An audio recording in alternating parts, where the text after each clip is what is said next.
I've talked to a lot of these people, and the similarities are completely unbelievable. Like, you can't believe that all these people have had an ongoing thread of ET contact, poltergeist activity, paranormal things happening in their house and following them through their whole entire lives. And how many people turned out to be psychic from this program is, Right. you can't even believe it. So Right. something was happening. I think it's not hard to believe that they tagged us, tracked us, and that they're following us. And everyone thinks that they were helped or hindered specifically in a very strange way that none of their friends, their school friends, were other people who weren't in the GATE programs.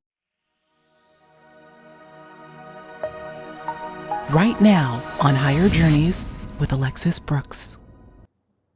Have you ever heard of something called the GATE program?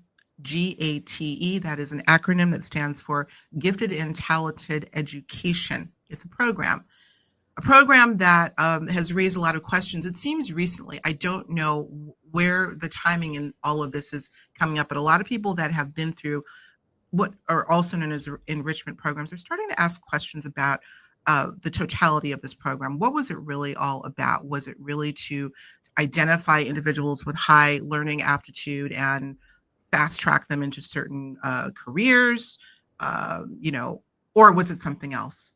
Was it something else? And that's going to be the crux of our program today. But obviously, it's not going to be just about education. It's about educating the public to what may have been behind the GATE program and what and how it may be linked to something that is known, it's declassified, and it's called MK Ultra.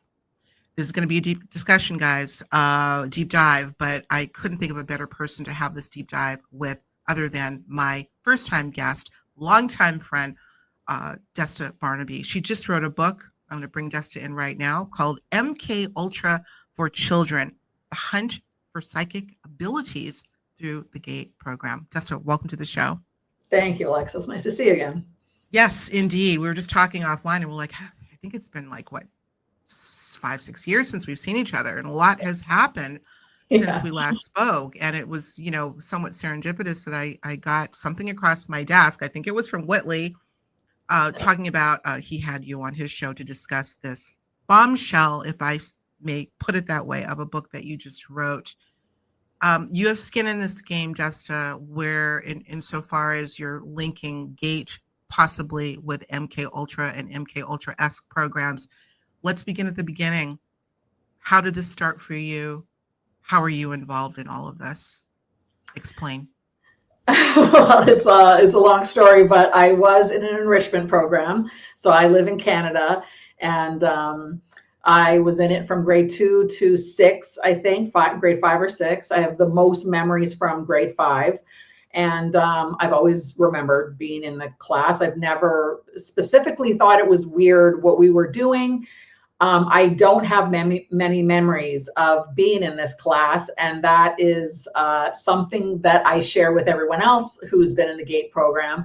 But for my personal experience, I don't have very good memories of my childhood anyways. So it was never me thinking how strange it was that I was in this enrichment class and I can't remember just the class, because I have very few memories for some strange reason of my entire childhood.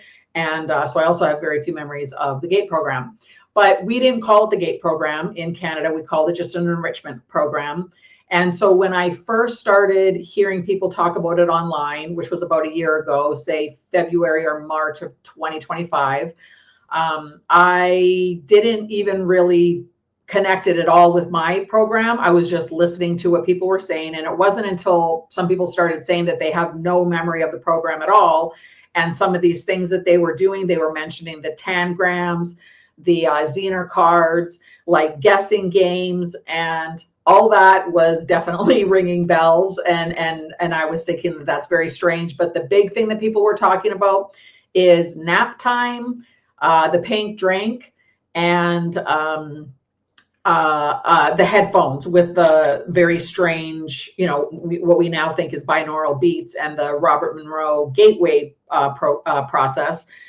But we wouldn't have known that back then. And I do remember this very robotic voice and the like very strange tones, I could still think of what I would have been hearing in those days, which was kind of like a beep, boop, boop, boop, boop, like very strange tones, and taking a nap. And I never thought it was weird until I started putting all these memories together, thinking I was in grade 5. I definitely remember grade 5 in my elementary school, and my guidance counselor's office, where she would say, take your juice. It was pink, but she didn't call it the pink drink.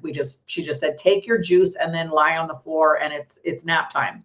And we would have the headphones on, and it was the robotic voice, which I now can hear that it's Robert Monroe's voice, which as a child, and when I didn't know what was happening, it sounds kind of like a robot talking with these very strange tones. And I thought, wow, this is the exact same as the program that I was in Winnipeg, in Canada, from grade about 2 to grade 6. So, Desta, they were actually using Hemisync. Was it the actual Robert Monroe binaural beats Hemisync in your program? I would not know that, and I did do a FOIA request for my childhood records, and so I have some of those back. It's called a FIPA request here in Canada, and I did get that back, and they acknowledged the gateway process once, I think, in the 150 or 175 pages that I got back in total. But there's no proof of it being in my specific class. And I was in grade 2 in 1979, and I don't think that the CIA actually started looking into this until, I'm not sure, I think it was like the early 80s. But grade 5 is when I remember the actual tones.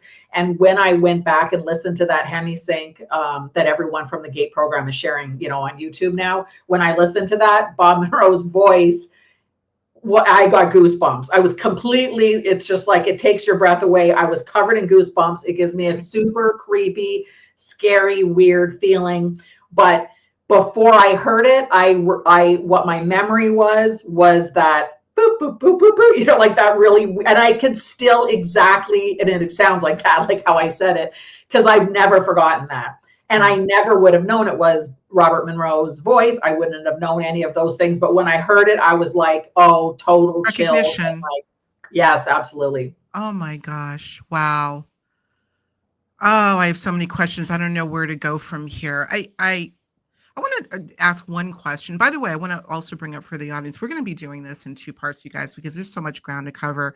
There's a whole area I want to delve into. We're going to connect the alien abduction phenomenon as well as near-death experiences with these sorts of things that possibly connect gates. So hang with us, because there's a lot of territory to cover, and I want you to be able to follow along between part 1 and part 2. This, of course, is part 1. But here's my question I have for you, Desta, to start. You said that you don't have many childhood memories at all.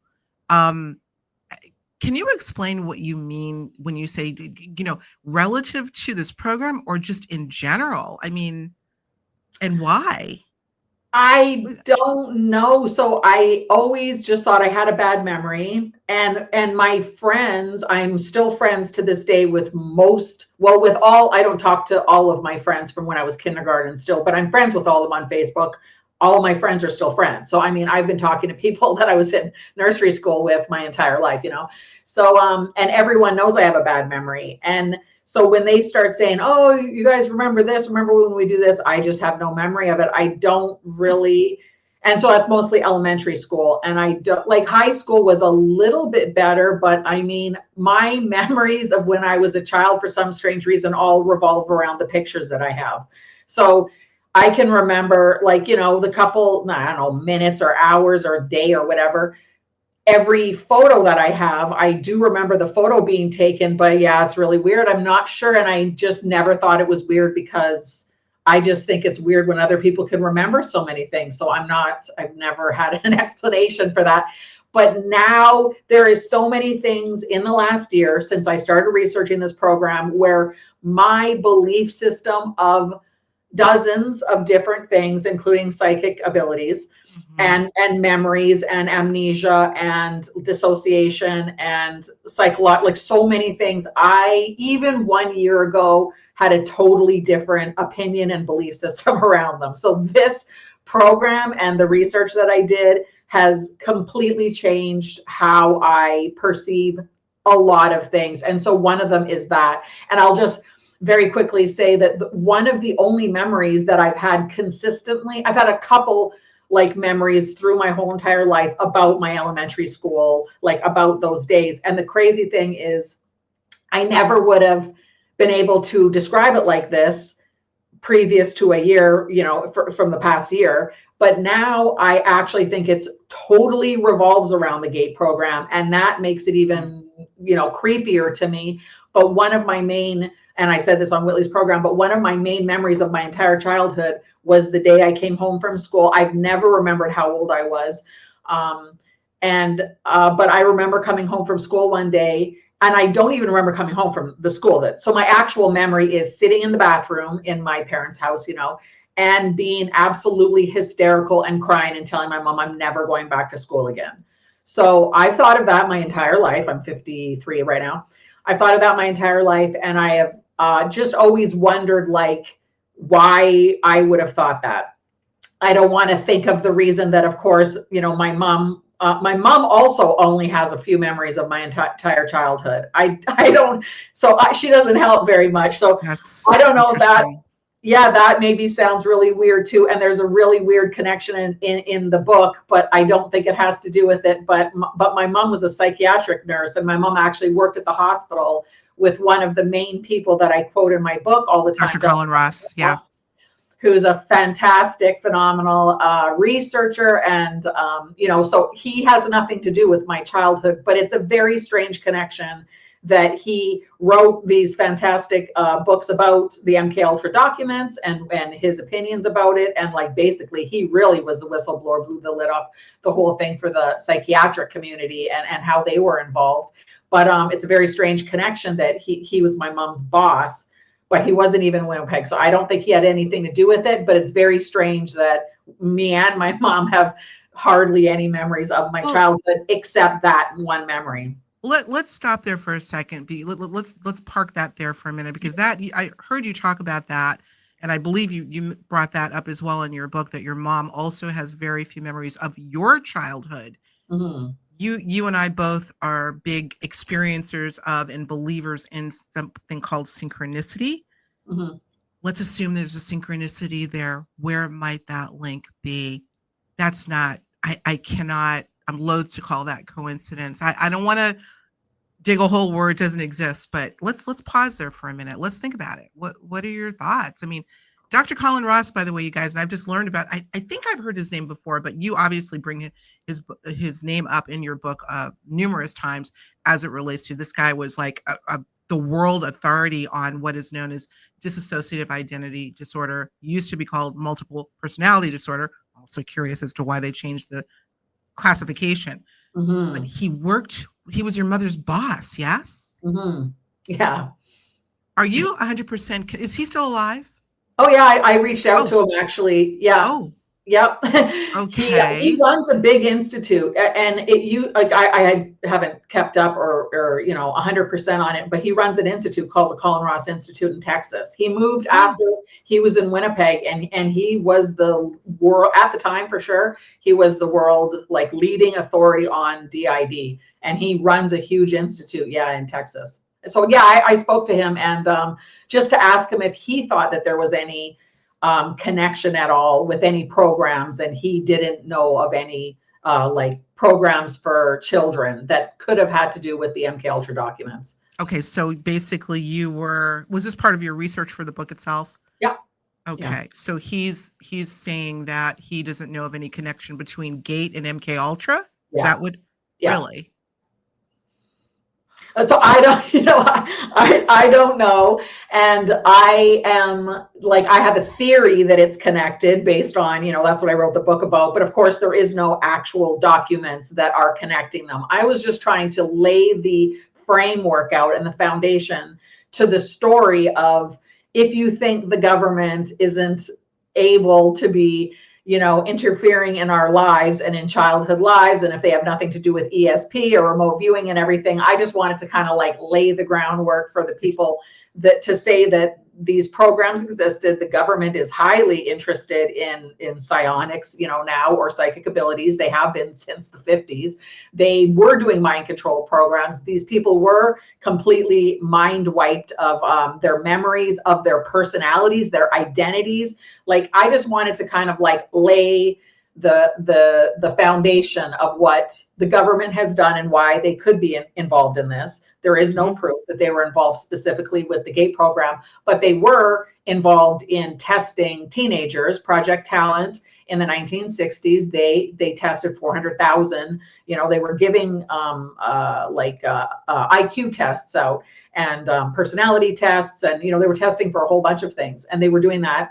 Everyone, that's public knowledge. That's not anything hidden or strange. So I just kind of wanted to like get all the research, lay it out so people could, so this is what happened. This is the proof that the government is totally interested in psychic abilities. ESP, they knew about this stuff at least in the 50s, and they were doing the Project Stargate, the remote viewing program. Like, they have been involved and intertwined in this the entire time. So it's not totally unbelievable to think that the GATE program was just another offshoot of that.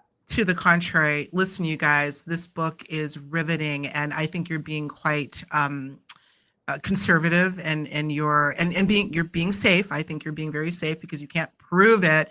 But I'm telling you, girlfriend, you laid out a heck of a case in this book. I want to read something from this book directly pertaining to what you're saying. You say, quote, "GATE may have functioned as the first link in a long recruitment funnel.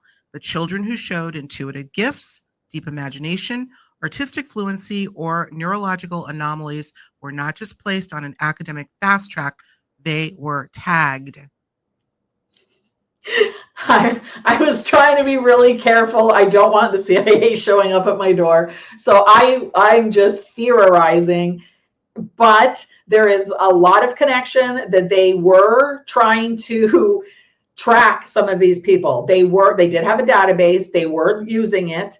There is a lot of theories out there, and I have talked to, at least 100, if not, a couple hundred people that were in the GATE program. I have a survey on our website that if anyone was in the GATE program, you could do our survey at mysterialuna.com. But I have talked to a lot of these people, and the similarities are completely unbelievable. Like, you can't believe that all these people have had an ongoing thread of ET contact, like poltergeist activity, paranormal, things happening in their house and following them through their whole entire lives. And how many people turned out to be psychic from this program is you can't even believe it. So something was happening. I think it's not hard to believe that they tagged us, tracked us, and that they're following us. And everyone who filled out the survey here thinks that they were helped or hindered specifically in a very strange way that none of their friends, their school friends, were other people who weren't in the GATE program. So again, it's all theories, but it's very, very strange that we all have the same story about such a wide-ranging, amount of different experiences. We are living at a time of great challenge and incredible opportunity. A time when taking life into our own hands, charting our own course, and finding our own answers is more accessible than ever before. During this time, you may be asking yourself, what am I called to do? What if I could discover not only my own inner healing power, but help others all over this planet discover theirs? We all have the ability to heal ourselves, but it takes a special approach, a unique approach. Quantum healing hypnosis technique, also known as QHHT, a method developed by pioneering hypnotherapist and past life regression expert Dolores Cannon, is the approach that thousands have used and taught to access the deeper aspect of the self for healing at the core level. We all have the ability to tap into the higher self, the oversoul, the higher consciousness, and we have the means to help others to do the same. QHHT is designed to help the individual access the subconscious, the storehouse of all information, through visualization at the deepest level imaginable, a process that Dolores Cannon discovered and refined during her decades of working with individuals from around the globe. Training with QHHT will provide the guidance and give you the tools to help others tap that incredible force within. Now, you can access this exclusive training online, bringing the tools needed right to you so you can assist others in finding their own answers and achieve total healing. This is powerful and needed now more than ever. Be a part of the pioneering work and legacy of Dolores Cannon by learning QHHT. Start today by clicking on the link in the description of this show to get started. And when you do, don't forget to mention Higher Journeys to get a 10% course discount when you sign up. It's time we all take back control of our lives and chart the course for success at every level. It's time to discover the power of quantum healing hypnosis technique by helping others to help themselves. And by doing this, we are helping to heal the world. Let's talk about some of the things that are coming up sort of repeatedly. One of the leading things is missing time, something that we are also well familiar with in the abduction syndrome, if you will. If you would, just to give us a little bit of an outline of some of those elements like missing time, let's talk about the pink drink, if you will. And I think the big D word in this case would be disassociation. I really want to dig into that. So if you would, let's start with missing time. Where were you able to connect some dots, if you will, as it relates to your memory or later recall of being in the GATE program and where missing time is concerned? Well, I've had, I am an experiencer as well. I've had missing time a few times in relation to, seeing UFOs, UFO events. And I've had many different experiences through my whole life. And I think that the big connection here is that I can't remember my childhood. Not everyone in the GATE program has a problem with remembering their childhood, although there is a lot of people that say it's very strange that they don't remember much of their childhood. But the big thing is no one remembers the program. So say I've interviewed or have about 100 different GATE program surveys. So it's about 90 to 95% of those people have 0 to 10% memories, retained memories from the GATE program.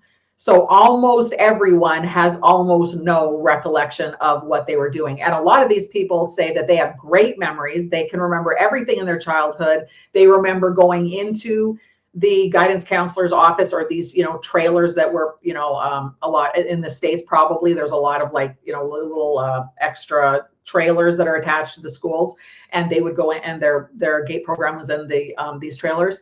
But most people, almost everybody has almost no recollection of the program at all.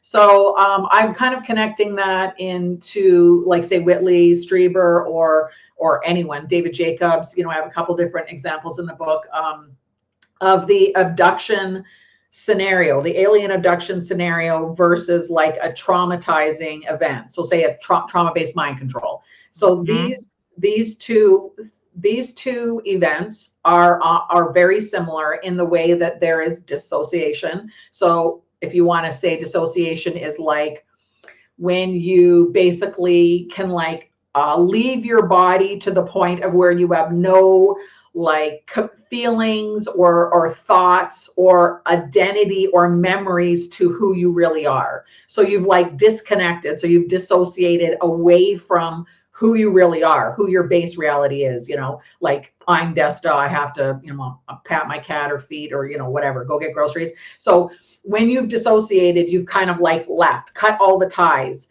from who you really are. And you're into this alternate state of consciousness. And so you've just like a spontaneous out of body experience or a near death experience, right? You've stepped aside. So that's the same in the abduction, scenario. Is a lot of people can't have missing time. They have amnesia around at least some of it, and they've clearly dissociated. So whether they've gone into this, people could say parallel timeline, an alternate universe, a different space, across the veil. There's so many different ways of saying it. When you get in this weird state, which is clearly not the normal state that we're living in, when they have either contact with the ETs or beings or, spirit, or however you want to say it. It's a very, very similar instance between alien abductions and this dissociative time frame where people are traumatized and split out of their body into this alternate state of awareness. Those, yeah. So not sure if that's exactly, I can't remember what your question Well, is. there's a lot there, and I'm just trying to think of how we might kind of not compartmentalize it, but relative to or within the framework of at the time you were in gate, from what you recall. Let's talk about the pink drink, because all of it's connected. Oh yeah. Let's describe for people what or pink juice, I think you refer to it as, right? Tell us about what that was, when it occurred, at the point you entered your gate session, and what you recall, if anything happened after that. Could that be connected to the disassociation? Take it away on explaining what the pink juice is. So we don't know what it was. It was a thick, chalky pink drink that everyone remembers being in a Dixie cup. My teacher called it juice. Like, have your juice and then get on the floor and it's time to take a nap and to listen to some relaxing music, you know? So, and no one knows what it is. The theories, of course, are something like fluoride. Some people think it was fluoride because they were trying to calcify our pineal gland. Some people think it was, you know, because there was like a lot of dental programs going on in, I don't know if they still do that, but, you know, in the 80s, there was a lot of dental programs. We had to chew those pink tablets to like see where the tartar was stuck on our teeth. But of course, the pink fluoride treatment that we were getting when we were in school was supposed to be swished in your mouth. It was fluoride for your teeth. You were supposed to spit it out. You weren't supposed to swallow it. It certainly wasn't supposed to be part of any of these enrichment classes. And why it would be immediately followed by nap time also doesn't make any sense. So a lot of people who are, you know, skeptical of this will just say, like, everyone had the pink drink, it was just fluoride.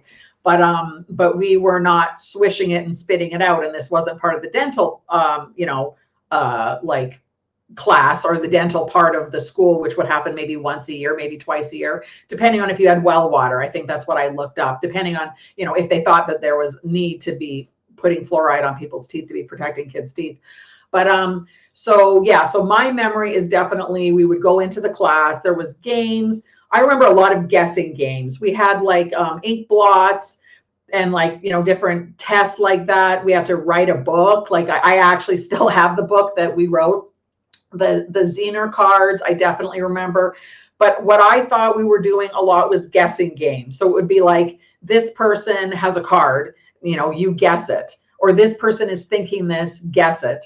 And the nap time, so we would have the juice and then we would get on the floor, put on the headphones, listen to these tones, and then I don't remember what happened. So and no one else really remembers what happened either. So what the theory is, or what I think it is like whether there was some kind of like mild sedative, like a benzodiazepine or something in the pink drink to like settle us down, to make us more able to you know, leave your body. That's what the gateway process is. It's supposed to help you reach an altered state of consciousness and separate from your body, right?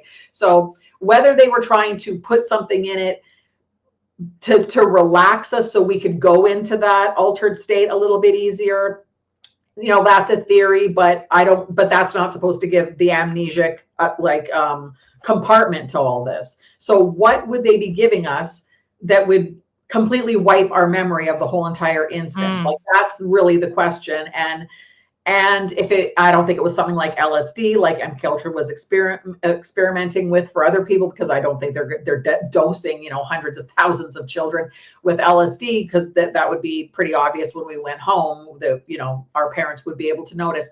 So, I mean, I've like looked at a whole bunch of other things, and it's so hard to think that they were actually doing something this nefarious. So I hate to even speculate, but from what I've looked into, I would say it would be something like scopolamine. So scopolamine is, it creates this amnesia. So it could block out whatever we were going to remember. So we couldn't remember what they were actually doing.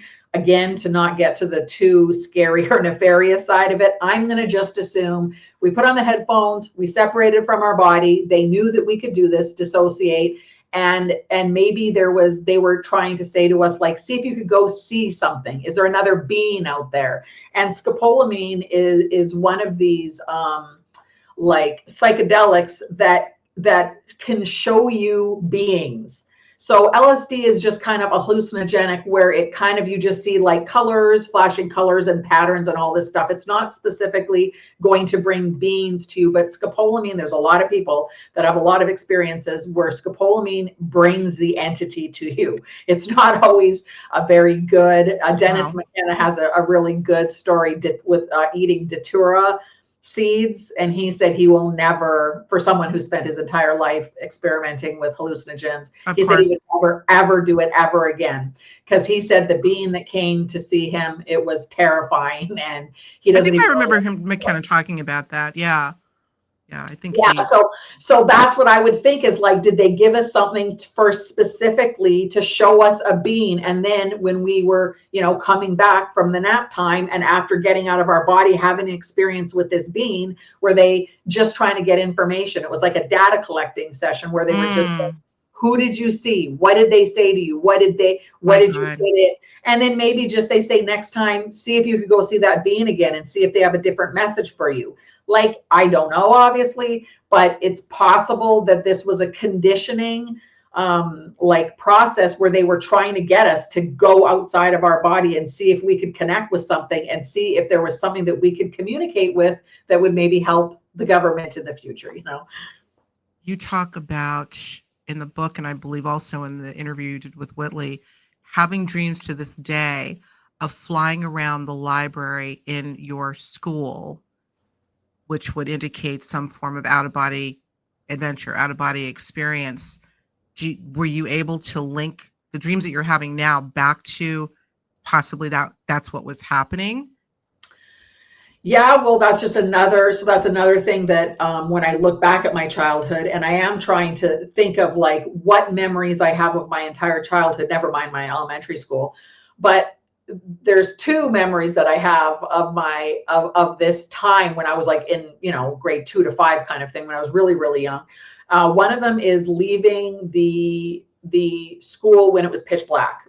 There was no one left in the entire school, and the teacher, whoever I was with, didn't walk me out to the door. So I remember like walking through the hallway, and I've never, like I've had this memory my entire life. I've never forgotten this. Just like walking down with all the school doors closed, like all the classroom doors closed, and me just leaving. And as soon as I got outside, terrified that I was by myself and it was night, and running across the schoolyard, to my house. And that's one of my memories of my childhood. And the other one is like you were saying. So part of the GATE program, it was either in the guidance counselor's office, which was right beside the library. And a lot of times in our classroom, in our GATE class, we would go into the library. I don't know if the teacher would lock the door behind us or not, but there was never anyone else in the library with us. It was just me and my two schoolmates that were, in this program with me, and the teacher. And we would go and like we would have nap time also sometimes in the library. And my memory of what exactly happened, I don't remember what happened, but I've had dreams and memories of like having out of body experiences in my in the library. So my my elementary school library, just floating around the library. And I never knew why that was. I just thought it was something weird that I could remember my whole life. So again, part of the connection with all this is putting together some of these memories for myself. And that would definitely be one of them. Is I wouldn't have even said I was having an out of body experience, even though I've had some. So that would make sense for me to be remembering this like an out of body experience. I was just thinking it was a really weird memory where I was floating around the library. And so it's so many, just different ways of thinking or different ways of perceiving these old memories that I wouldn't have linked them all together ever. If all of this stuff hadn't come up, I would never be linking these things together. Like the drink, have your juice and then take a nap. I would never have thought that was weird in grade 5 for people to be having nap time in grade 5, sleeping on the floor. Right. I would never, because I would never. So it's like, if all this stuff didn't come up, I would just have thought I had a bad memory of childhood, and I, have a couple like long-term memories of floating around. I wouldn't have even ever, if someone even asked that, I don't even think I would have brought it up, but I've never forgot it.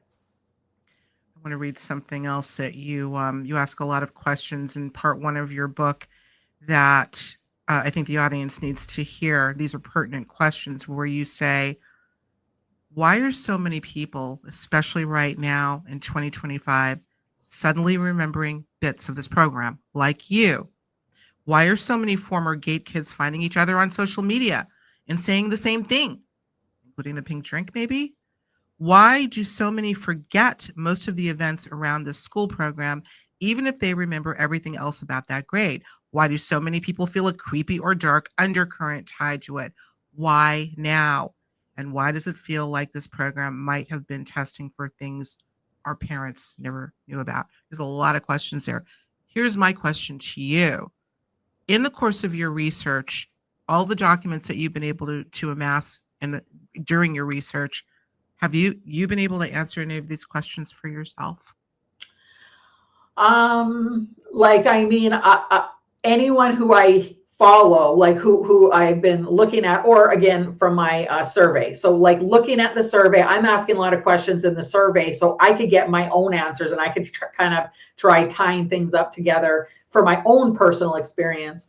And a lot of people think it had something to do, I hate to say even sleeper cell. And I'm only laughing because I know it probably sounds crazy to people who weren't actually in the program. This probably all sounds crazy, but and I even say this in the book too, it would sound crazy to me too if I didn't have the very, very, very specific experiences that some of these theories are laying out.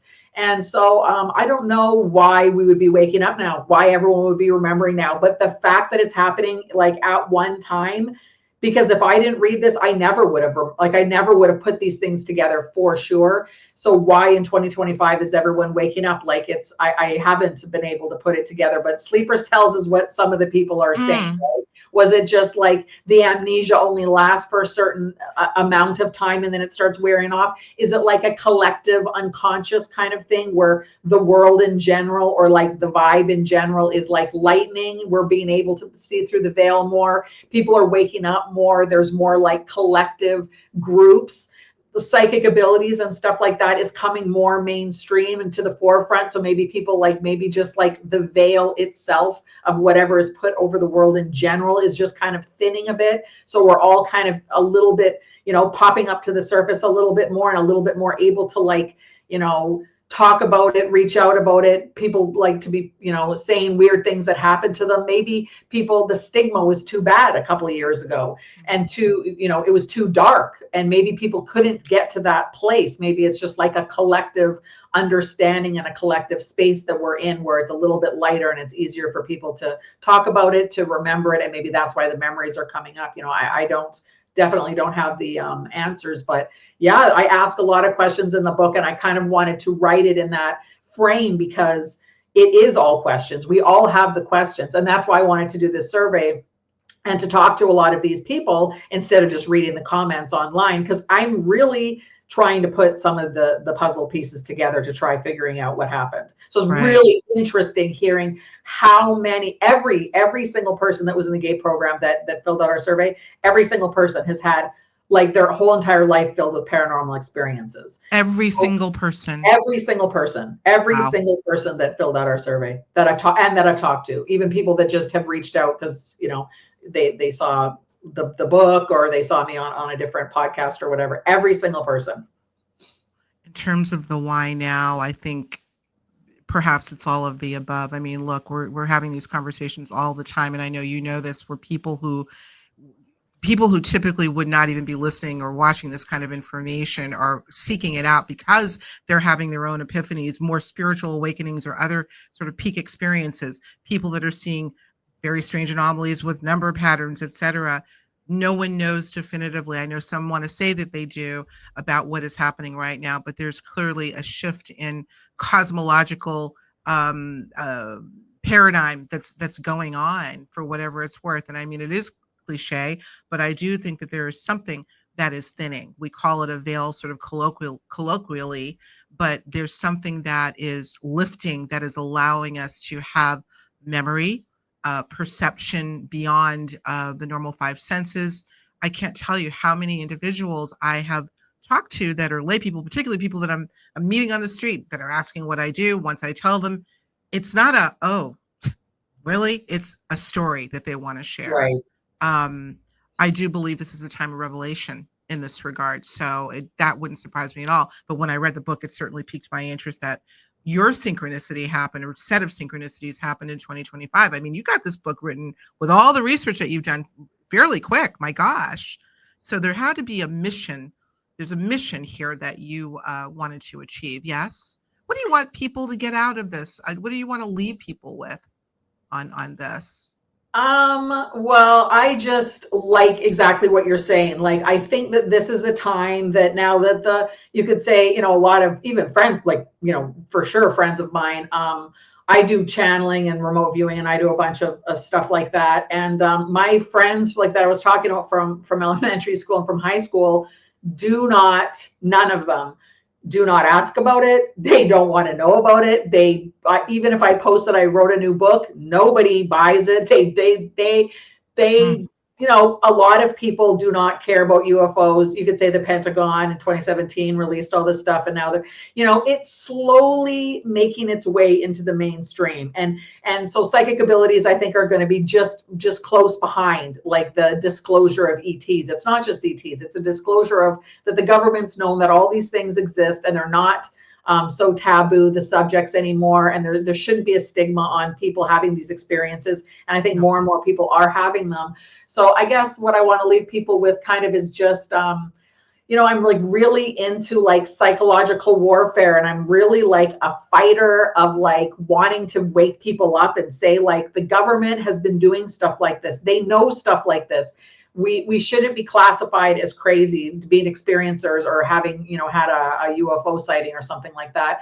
So it's like partially, I guess, because maybe I haven't got the recognition. I never was meant to feel, like people weren't saying I was crazy when I was a kid, my friends. Like I wasn't like outcast because of it. Everyone knew that I was like reading palms and doing all this stuff, but no one said I was crazy to my face anyways. I never felt like that. I felt like I could, say weird things and people would listen, but I know that no one cared.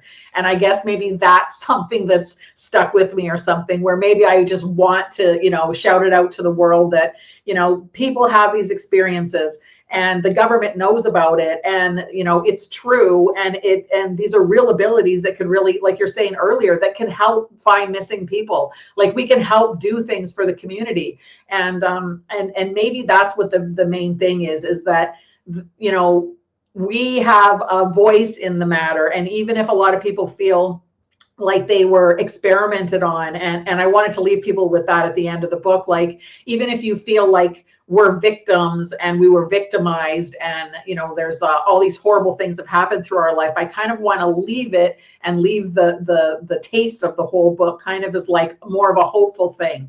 Like, we were maybe experimented on and maybe things happened, but these abilities that program perhaps allegedly awoke in us, like, we can do a lot with that, and not everyone has these abilities. And I think that we could, if people understood how to use them, we could use them for the betterment of the world and society. And if we get together and can talk to people about these things and understand what these abilities can actually do for ourselves and our communities and each other and our health and our life and our psyche, I think it's huge. And so it's kind of like, maybe I'm kind of fighting for I don't know, like more understanding from people who think that all this stuff has been like, totally crazy, for my whole life. I think that there's a groundswell of activity happening in that regard on the good sense. I don't know if you were familiar with a groundbreaking event that happened over this past summer, called the Psi Games, that was started by Hakeem Isler, who's a well trained remote viewer, among many other talents that he has, who put together groups, including a group from the Monroe Institute, to come in and literally compete in a very communal way, doing things like remote viewing. Oh my God, there was dowsing. There was oh my God, why am I going blank? Telepathy, psychokinetics, telekinetics, and compete to really kind of in a very, very controlled way. And it was just fascinating. I was actually one of the judges for the competition, along with Paul Smith and Jeff Mishlove. It was phenomenal. Diane Powell from Telepathy Tapes fame now. And I came out of it just so encouraged about children were there that were also not only interested, but parents are teaching them to develop these skills. But I came out of it so encouraged that we may be getting over the threshold of that crazy factor very, very slowly but surely. So I do believe in our lifetimes we're going to see a shift in how we designate these abilities in terms of their rank and importance.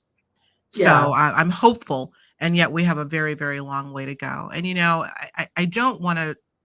I'm a glass half full person, and I don't want to focus on the bad and the nefarious of what the government and covert government programs have done. No doubt, but the giggle factor, I believe, was an instilled behavior.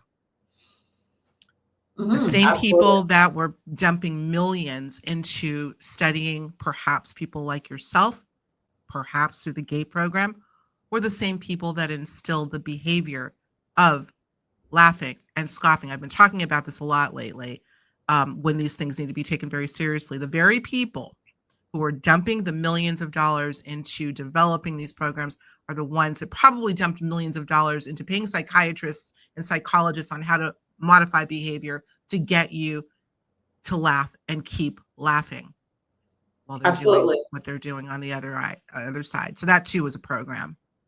The psyop is like, I'm really interested in that and how they've been doing that to the masses, to the population, and that's very evident in all of this. And so yeah, that's a thread that definitely I see every single day, like things that are psyops and how they're trying to mold people, scare people, instill fear and doubt in all, not just Americans in America, but I mean the government in different governments all over the world. That they've been doing that, at least since the 50s, since No MK question. started. Longer than that. Yeah, They've definitely absolutely. known about that for a long time. And that's the whole thing is that's the part that really like drives me crazy, is that a lot of people can't see through that, or haven't been able to see through that yet. Or maybe they're just starting to understand it, but they don't see how it runs through everything all the time, even marketing, advertising and marketing for Oh, products. especially. Oh, no It's question about it. everything.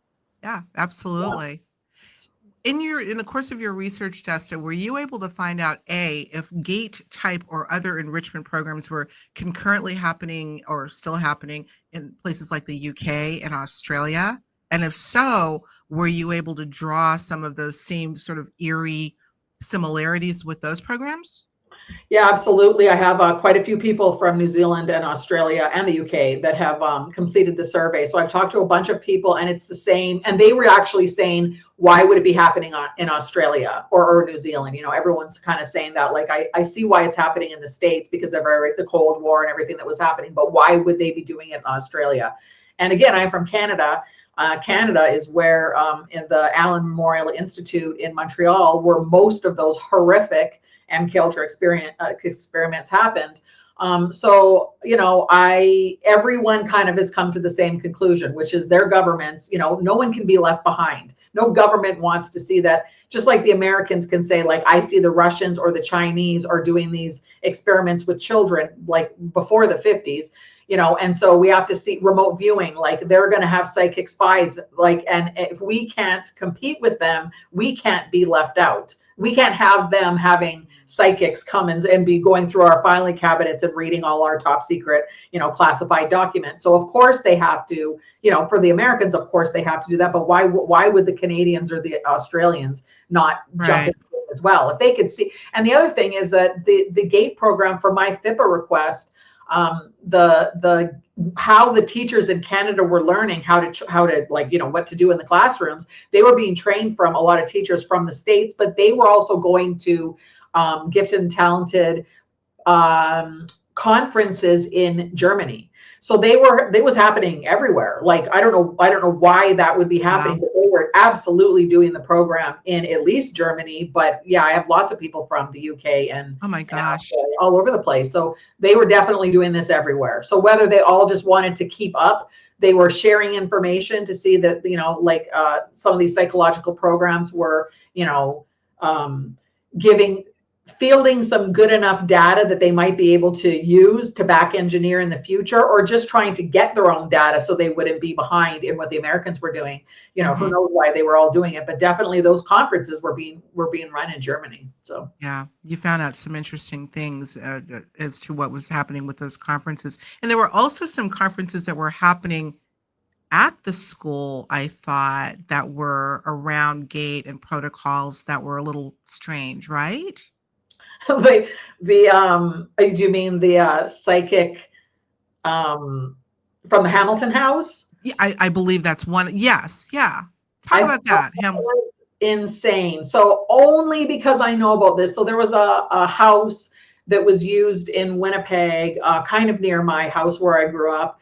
And it was a house that was used for seances. So a lot of psychic mediums, or like physical mediums. So physical mediumship is when there's like a cabinet, you get in a cabinet, there's like a group of people that are, you know, praying or humming or oming or singing or whatever, a circle outside of the cabinet, and the medium in the cabinet produces, a lot of times, ectoplasm, but there's all sorts of different stuff that happens. So there was a place in Winnipeg called the Hamilton House. And only because I'm from Winnipeg, I've heard about it.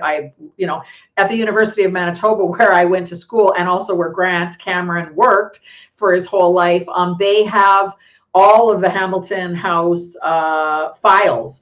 The archive is at the University of Manitoba. So we went to the library, where they actually had a big program all set out, like where they had like tape film being like showing on TVs, showing some of the seances. They had all blown up pictures of some of these ectoplasm shots. They had, at the Hamilton House, they had huge walls of cameras in the 20s and 30s where they were taking pictures of this phenomena, and they had it all blown up in like a big display at the university archives. So Grant and I went to see it, as well as a bunch of apports that they had from that, as well as other places. So I know about the Hamilton House, and it was completely shocking to me that when I went through the FIPA request, they actually sent me some stuff by accident. I sent in a FIPA request, and I was born in 1972, so I didn't know how to really like file this FIPA. I've never done one before. So I was kind of like communicating back and forth with the people from the archive and saying, I don't really get, how do I find this? What do I do? And I was kind of saying, can you just help me? I was born in 72. I went, you know, I was in this program from this date to this date. I think, can you send me some of the information? And I guess because I put 1972 as my birth year, they gave me a bunch of files from 1972, which of course were no help because I wasn't in school at that point. But I found out a whole bunch of like really interesting things from some of these files that sent to me by accident. But one of the things they sent was in 1979, when I was in grade 2. That was my first year of the GATE program. There was a conference that was held at my elementary school. So like grade, you know, kindergarten to grades 8, my elementary school went. And there was a presentation done by someone who worked at the Hamilton House. And only because I know what that is did I go, wait, that can't be the Hamilton House that I'm thinking about. But so someone came and they did a short presentation to the elementary school teachers about physical mediumship, ectoplasm, apports, and ESP. Wow. That was what the presentation to my elementary school teachers was. And why? All of them? All of the teachers? Like all of the elementary? It didn't have a list of who was there. It was just like the, what do you want to call it? Like just the outline of what the woman was going to be talking about that came from the Hamilton House and what she was going to discuss. So I know it was about physical mediumship, apports, and ESP. That's what it said. So I don't know who attended it, but it was at, you know, it was in one of our days off, like one of the school days off, you know, where they're supposed to have conferences. I thought it would be conferences about, you know, what they were training the kids in, or trying to deal with some of the more problematic kids or something like that. But this was a conference that was taught by one of the people from the Hamilton House at my elementary school. Do you believe it was connected? I can't even. So that's what again, the only thing I can infer from that is they were trying to maybe just set up the people for what psychic abilities what it looks like, and that, that here's some proof, here's some pictures, these are some, I don't know, like, I could only theorize what it could possibly be, but I mean, I couldn't believe it. If I didn't know what that was, I would have just flipped right over it. But only because I actually know, some of this stuff from my previous work with Grant and, research in No general accident.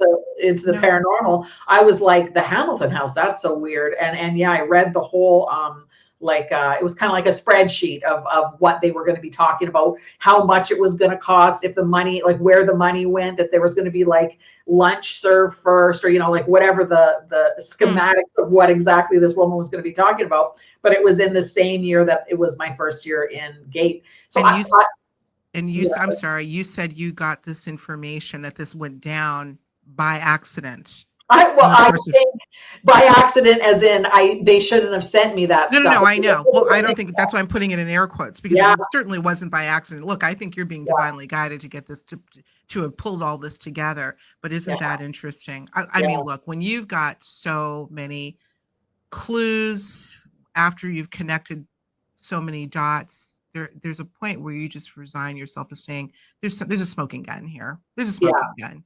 Yeah. There just is.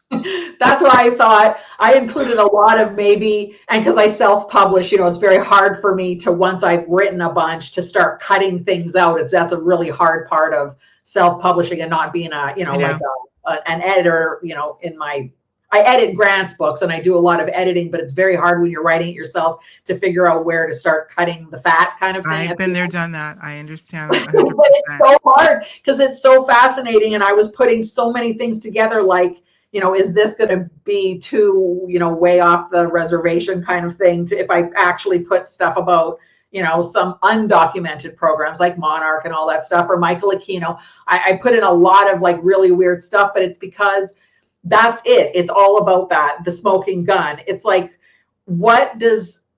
there is a link between all of this stuff. Who knows what exactly it is, but there's so many things that either it's a personal link and a personal like that. Like I wouldn't have even known about that Hamilton house, and someone else, that was researching this might have and if they didn't send me these other files by mistake, I wouldn't have even known about it. And so it's like synchronicity. So I have to put it in the book. And, I have to talk about, I don't think I put that one in the book, but there were so many things that happened and so many synchronicities of information that I got that I thought, oh my God, I have to put this in the book. But, it's very hard to say, like, is some people going to go, it's like totally off the rails kind of thing. And maybe no, not at all. I'm trying to have the stuff that was linked together as much as I can that has to make you go something. And it made me go, I mean, you guys, I'm speaking to the audience. This book reads like a manual. It's an investigation that I believe Desta Barnabe made the case for, quite frankly. You obviously will have the link to this book. You got to read it. I'm still going through it, actually. But I mean, even just even the introduction. And by the way, Grant Cameron, my buddy Grant, shout out to Grant, wrote the foreword, and it is such a beautiful summation. Just a spot on. I mean, he's obviously a brilliant writer of what the reader is about to get into. It's pretty heavy. Listen, Desta, we're going to shut down part one. You guys, part two is, if you thought this was riveting, not as riveting as the book, because that's the real bombshell right there. But if you thought this was a good conversation, wait till we get into part two. That is going to be next week's show. We're really going to drill down, Desta, on let's just say the blurred lines between this type of thing that we're talking about called GATE and what may have gone on, what we call the alien abduction syndrome. So we're going to get into that in part two next week. Please be sure to subscribe. Y'all know what to do. I'm not even going to tell you. You know what to do, so you can make sure you're notified when this and other episodes air. Desta, where can people find out? First of all, I want to know where people can go to find you, but where can people find the questionnaire? Is it still available and online? Yeah, I'm going to post. I haven't really figured it out yet. I also update the book once in a while, and I'm going to be updating the book. Like at the back of the book, there's like my very, preliminary results of what the survey were. Oh, but I'm going to be putting that on the website as well. So our website is mysterialuna.com. The GATE program survey is there, and how to contact me or reach out is all on there. And the book, of course, is on Amazon and I love it. All that affiliates. I have a feeling you're going to be hearing from more people, which means there's probably going to be a part two. Probably going to be a part 2. Hey, listen, before I forget, we normally have our after show, Desta, where we go over here next door. But in lieu of the after show, we're going to make part 2 available immediately. So for our Patreon members, if you're a member or if you are thinking of becoming one, this would be a great time because you won't have to wait till next week. We're going to make sure part 2 is dropped to y'all immediately. So wanted to put that in there because I'm sure people are like, what about the after show? That's what we're doing. So listen, Desta, let's sign off for now. This has been we're just beginning to crack this this thing open here, and there's a long way to go. And I'm not going to say rabbit hole, but I'm going to say rabbit hole because it is a rabbit hole. Whew, infinitely deep. Thank you for your work and thank you for your courage because it took some courage to do this. Good stuff. Thank you. All right. Oh, my pleasure to have you on. All right, guys, we will talk to you soon. We'll see you next week for part 2 with Desta Barnabe and MK Ultra for children. Take care.